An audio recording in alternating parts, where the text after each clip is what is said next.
Pemirsa, in this economy, wacana kenaikan tarif Transjakarta muncul lagi. Wacana ini muncul usai pemangkasan dana bagi hasil dari pemerintah pusat, di mana tarif TJ ini belum pernah dinaikkan sejak tahun 2005. Waduh, gimana nih Sobat TJ? Apa iya tarif Transjakarta perlu dinaikkan? Kita bahas dari skema pembiayaan operasional Transjakartanya dulu ya. Setiap tahun pemirsa, pemerintah Provinsi DKI Jakarta menggelontorkan subsidi hingga 6 triliun rupiah untuk kewajiban pelayanan publik alias Public Service Obligation atau PSO Transjakarta, MRT Jakarta, dan LRT Jakarta. Subsidi ini diharapkan membuat tarif angkutan umum terjangkau bagi warga.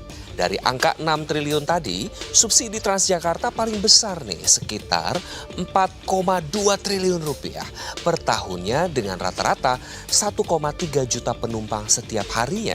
Pada 2024, Transjakarta berhasil menekan rasio subsidi per pelanggan menjadi hanya Rp9.831 per penumpang.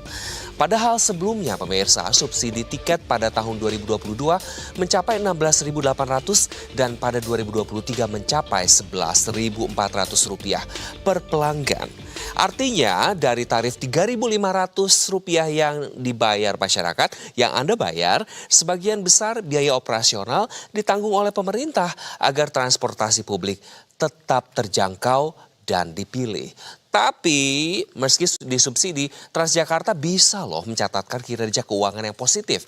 Pendapatan non-tiket yang mencakup kerjasama komersial, iklan, dan sewa ruang jasa meningkat signifikan hingga mencapai Rp218,4 miliar atau naik 3,5 kali lipat dibandingkan 2 tahun sebelumnya. Berdasarkan laporan Badan Pembinaan BUMD Jakarta atau BPBUMD, total aset Transjakarta pada 2024 mencapai Rp7,66 triliun dengan liabilitas Rp2,8 triliun dan ekuitas Rp4,86 triliun.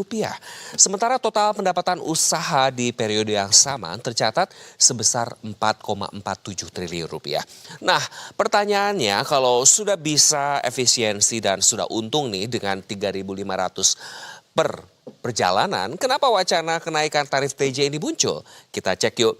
Wacana kenaikan tarif Transjakarta atau TJ sebenarnya bukan hal baru nih. Pemirsa, isu itu pernah juga setidaknya muncul sejak tahun 2020 loh. Ongkos Transjakarta Rp3.500 untuk sekali jalan ke seantero kota sudah berlaku 20 tahun atau sejak layanan bus itu diluncurkan. Dan melihat hal ini, sejumlah pihak menilai perlu ada penyesuaian tarif yang disesuaikan dengan perkembangan kualitas layanan. Penyesuaian itu pemirsa juga dinilai perlu dilakukan seiring dengan tersedianya layanan integrasi tarif Jaklingko di antara Transjakarta, MRT Jakarta, dan LRT Jakarta. Tapi isunya kian santer nih setelah adanya pemotongan alokasi dana bagi hasil atau DBH dari pemerintah pusat untuk Jakarta. Seperti kita lihat di layar pemirsa, memang dana bagi hasil yang sebelumnya ratusan triliun ini dipangkas hampir 75% pada 2026 nanti. Tak ayal nih DBH Jakarta juga berkurang signifikan dari target semula Rp26 triliun menjadi Rp11 triliun. Akibatnya postur APBD Jakarta tahun depan harus direvisi. Dari rencana awal Rp95,35 triliun menjadi Rp79,06 triliun. Ayo kalau dikurangi berapa tuh? Nah, revisi anggaran itu bisa jadi berimbas pada subsidi angkutan umum. Kita bergeser ke informasi lainnya pemirsa. Kepala Dinas Perhubungan Jakarta Syafrin Liputo mengatakan rencana kenaikan tarif Transjakarta masih dikaji secara mendalam dan dampak sosial ekonominya seperti apa.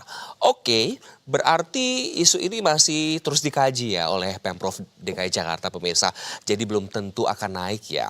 Nah, tapi kalaupun naik, berapa sih naiknya? Dewan Transportasi Kota Jakarta saat bertemu Gubernur Jakarta Pramono Anung nih di Balai Kota Jakarta pada 28 April 2025 lalu mengusulkan kenaikan tarif TJ menjadi Rp4.000 dan Rp5.000 pada waktu sibuk pukul 7:01 sampai 10 pagi dan pukul 16:01 sampai 21 waktu Indonesia Barat. Kenaikan ini semata-mata mengacu karena cost recovery TJ yang semakin rendah, yakni hanya 14% saat ini. Sehingga nih pemirsa, dibutuhkan penyesuaian tarif. Cost recovery adalah pengembalian biaya operasional, di mana Pemprov DKI Jakarta mengupayakan penyesuaian tarif guna meningkatkan cost recovery ini. Dan pemirsa, intinya sih, in this economy, apa-apa serba naik. Tapi tarif Transjakarta gak pernah naik dalam 20 tahun terakhir.